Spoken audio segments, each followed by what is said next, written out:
हेडलाईन्सचे प्रायोजक आहे NBC bearings, लांब पळण्यासाठी।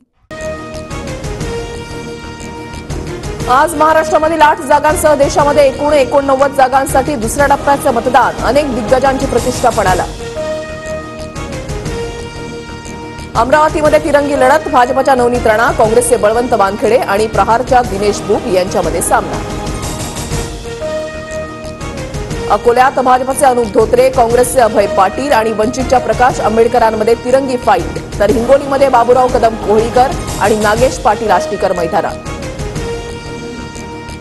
यवतमाळ वाशिममध्ये शिवसेनेच्या 2 गटात लढत, शिंदे गटाच्या राजश्री पाटील आणि ठाकरे गटाचे संजय देशमुख आमने सामने। बुलडाण्यामध्ये शिंदे गटाचे प्रतापराव जाधव आणि ठाकरे गटाच्या नरेंद्र खेडेकरांमध्ये मुख्य लढत, तर अपक्ष रविकांत तुपकरही मैदानात। नांदेडमध्ये भाजपचे प्रतापराव पाटील चिखलीकर आणि काँग्रेसच्या वसंत चव्हाणांमध्ये सामना। नांदेडच्या जागेवरून काँग्रेसमधून भाजपमध्ये आलेल्या अशोक चव्हाणांची प्रतिष्ठा पणाला। वर्ध्यात भाजपचे रामदास तडस आणि शरद पवार गटाचे अमर काळे, तर परभणीमध्ये रासपचे महादेव जानकर आणि ठाकरे गटाकडून संजय जाधवांमध्ये सामना।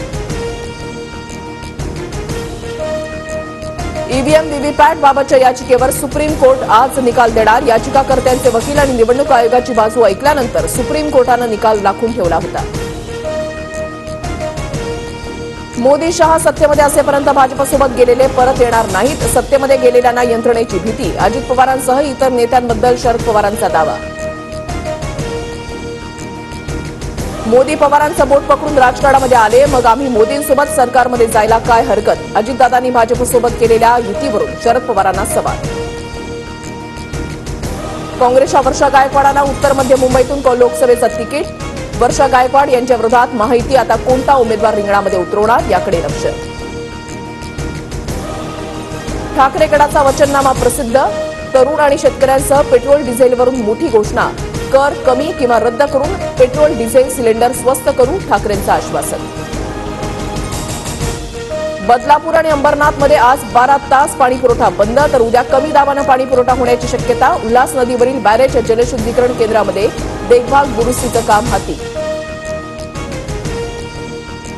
राज्यात उन्हाचा पारा मार्च अखेरीस वाढण्यास सुरुवात, हवामान विभागाकडून मुंबईमध्ये उष्णतेच्या लाटेचा इशारा, तापमान 39 अंश सेल्सिअसपर्यंत पोहोचण्याची शक्यता।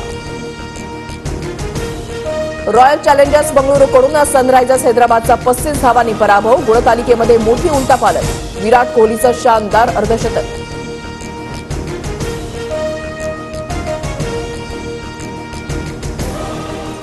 हेडलाईन्सचे प्रायोजक आहे एनबीसी बेरिंग्स, लांब पळण्यासाठी।